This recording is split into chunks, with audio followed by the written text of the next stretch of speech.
Aku tanya, kamu ngomong sama siapa, Dek? Aku bilang sama nenek gitu. Kan aku bilang, loh kan nenek kan udah meninggal ya, barusan tadi.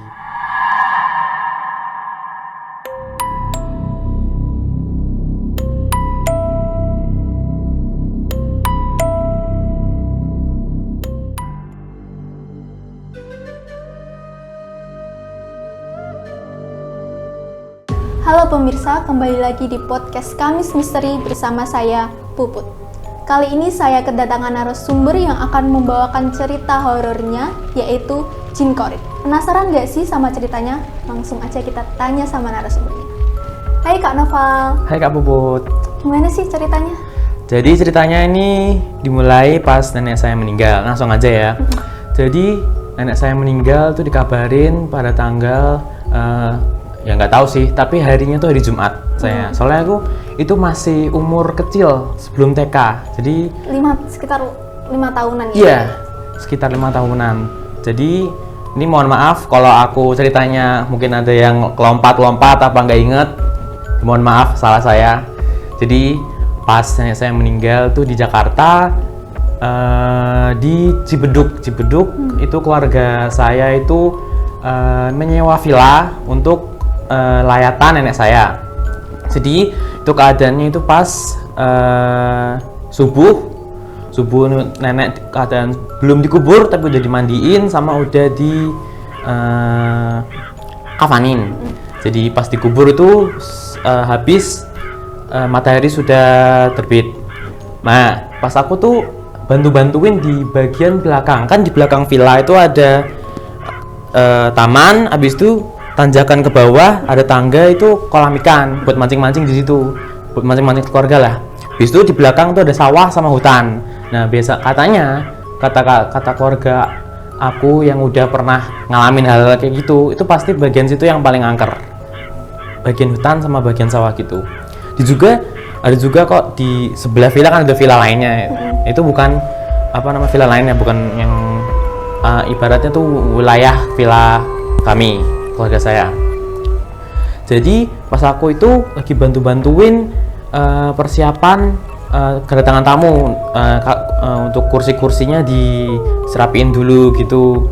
Nah pas itu aku ngeliat di kalau nggak salah teras deh, di teras masuk ke ruang tamu villa itu ada orang lagi sholat.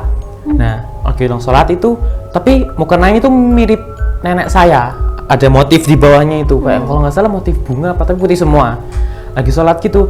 Tapi aku aneh kan, loh kok ya kan sholat subuh tapi kok sholatnya di ruang tamu gitu, di teras, di tengah-tengah lagi kan orang lewat.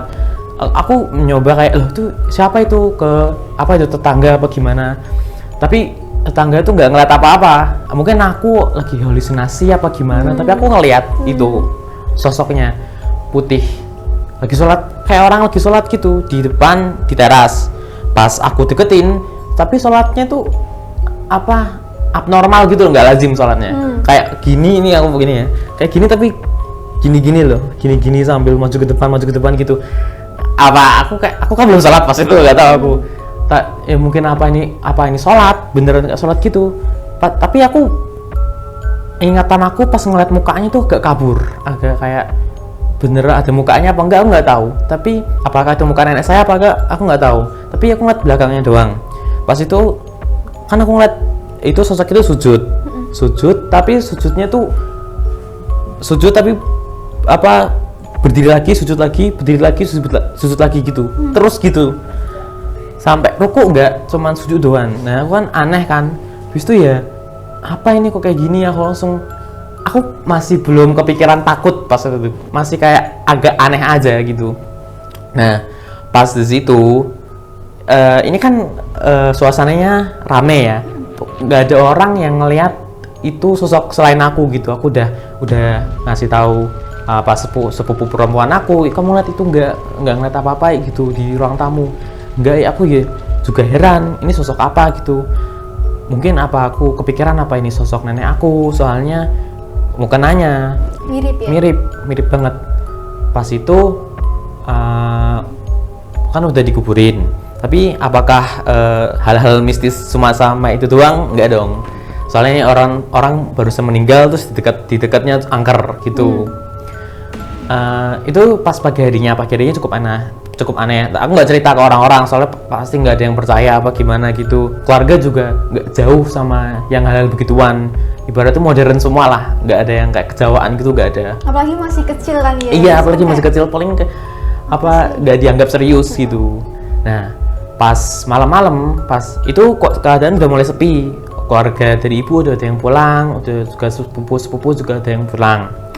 Nah, pas di keadaan malam hari itu kan aku nggak tidur, aku tidur palingan ya subuhan lah, pas isya gitu. Subuh ya, pas isya sih. Pas subuh ya? Iya sih, subuh. Pas soalnya agak lupa. Soalnya pas isya juga kejadian itu. Kejadiannya pas malamnya itu. Pas aku bangun, karena aku nonton TV, aku denger saudaraku perempuan itu lagi bicara tapi nggak ngomong sama siapa-siapa gitu. Tapi nadanya tuh kayak ngajak main gitu. Nggak, akan aku deketin, kamu main sama siapa dek gitu. Pas aku ngeliat depannya kayak, kan itu kan di ketutupan pintu kebuka. Nah, pintu kebuka itu pintu nenekku, alamat nenekku di situ. Pas aku ngeliat itu nggak ada siapa-siapa, kosong, gelap, cuman ada kayak koper sama gitu. Nah, aku tanya, kamu ngomong sama siapa dek? Nah, aku bilang sama nenek gitu. Kan aku bilang, loh kan nenek kan udah meninggal ya, barusan tadi. Tapi itu masih kecil sih, masih 3 tahunan gitu. Nah, pas dia jawab kayak pelin-pelan gitu loh. Aku lupa dia jawab apa, tapi pelin-pelan jawabnya. Jawab aja kayak dia jawabnya kayak, ya kan belum meninggal gitu. Aneh kan jawabannya gitu. Nah, pas aku ya udah deh, mungkin aku kayak apa gitu. Ini seingat aku ya. Pas malam, pas habis isya tidur, aku di sofa. Tuh adik lagi, sepupu perempuan aku yang tadi ngomong sendiri itu nangis kejer di tengah malam. Aku tidur, kebangun, pas itu rame-rame ada apa ini? Pas ngeliat, loh digendong sama bude aku, sepupuku lagi nangis kejer gitu. Kenapa gitu? Katanya ya nggak tahu. Keluarga tuh masih skeptis gitu, masih belum percaya sama hal gituan, masih kayak ibaratnya anggap sepele hal-hal yang kayak paranormal gitu. Nah, pas ditanya kenapa nangis, pokoknya nenek gitu. Jawabnya nenek terus. Kayak diliatin terus gitu sama. Iya. Padahal nenek itu kan nenek itu orangnya baik sebelum meninggal, orangnya baik, itu begitulah, enak seperti biasa lah, baik. Nah, pas diceritain sama sepupuku lagi, ya neneknya jadi kayak jahat gitu loh, kayak jahat lagi, kayak di sosoknya tuh kayak mukanya hitam apa gimana gitu. Jadi beda gitu ya? Iya, jadi beda, kayak paling bukan nenek kali gitu ya, pokoknya gitu. Tapi kalau masalah paranormal di sekitar villa tuh masih menyangkut sama itu sih. Kalau orang meninggal pasti ada sosok dari katanya ya, ada sosok dari hutan yang kayak ada kesempatan nih gitu untuk nyerupain orang yang udah meninggal. Jadi lagian kan Pak Ade aku yang milih villa itu nggak tahu kalau bisa kayak gitu kejadian gitu. Ini baru pertama kali di keluarga saya kalau jadi kayak gitu.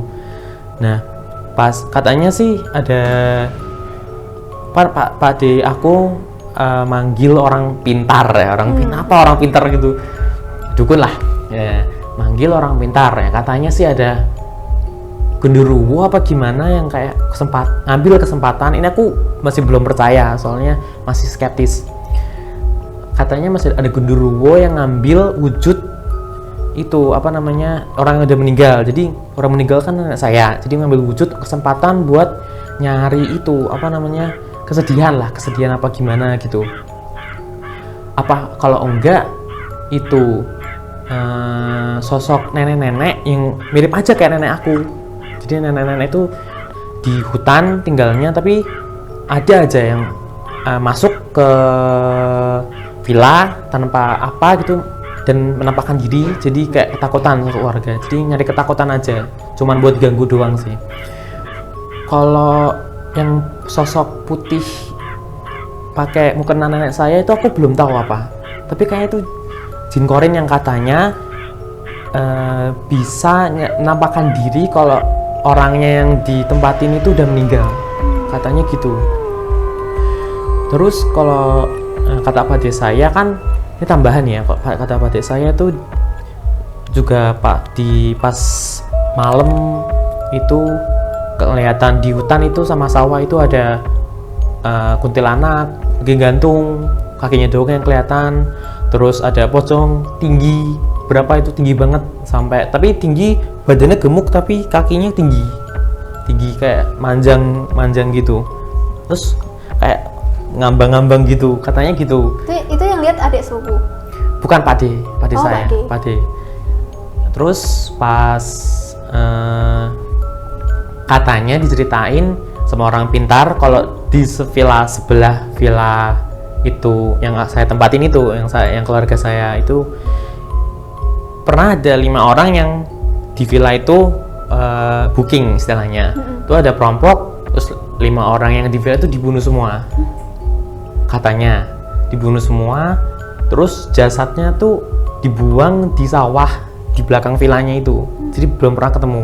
Nah mungkin itu bisa jadi faktor gentayangannya di situ. Bisa jadi sih. Nah tapi itu juga angker sih villanya, kadang-kadang bisa padahal nggak ada orang tapi nyala sendiri lampunya. Terus di belakang villa ada kandang ayam yang tetangga. Nah biasanya ayam tuh berisik sendiri, ada kambing berisik sendiri gitu kalau di belakang villanya gitu.